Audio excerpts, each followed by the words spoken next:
ती म्हणलं की लोकांचा चेहरा तुरट होतो, परंतु या तुरटीच्या ब्युटीसाठी सुद्धा खूप उपयोग होतो आणि त्याचं काय सिक्रेट आहे, त्याचे काय काय फायदे आहेत हे आपण आता नक्कीच बघूया.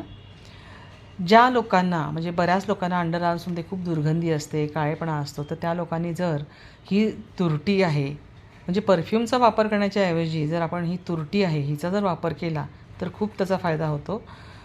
ती पाण्यामध्ये भिजवायची आणि आपल्या अंडर आर्म्सखाली लावायची. म्हणजे तुरटीमध्ये चांगल्या प्रमाणात अँटीबॅक्टेरियल आणि अँटीफंगल गुणधर्म असतात.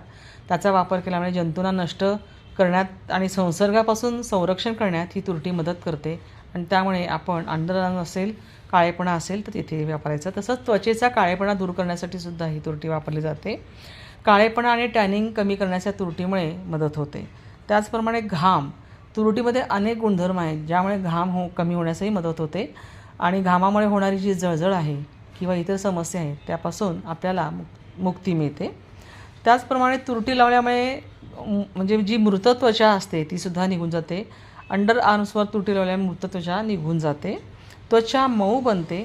तुरटीचा वापर अंडर आर्म्सवर केल्यावर त्वचा स्वच्छ राहतेच, परंतु मऊसुद्धा बनते आणि थंडावा मिळतो आणि थंडावा मिळतो आणि आपल्याला फ्रेश वाटतं, ताजं वाटतं. तर याचा वापर कसा करायचा आहे, तर तुरटी थेट त्वचेवर हलक्या हाताने चोळता येते. पाण्याने नंतर ते धुवायचं किंवा स्प्रेसुद्धा पाण्यामध्ये तुरटी विरघळून त्याचा मारता येतो.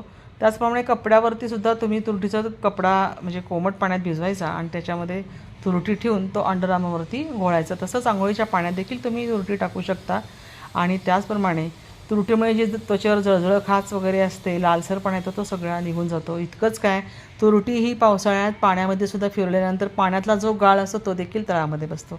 असे अनेक फायदे या तुरटीचे आहेत. नक्की करून बघा. व्हिडिओ लाईक करा, शेअर करा, सबस्क्राईब करा.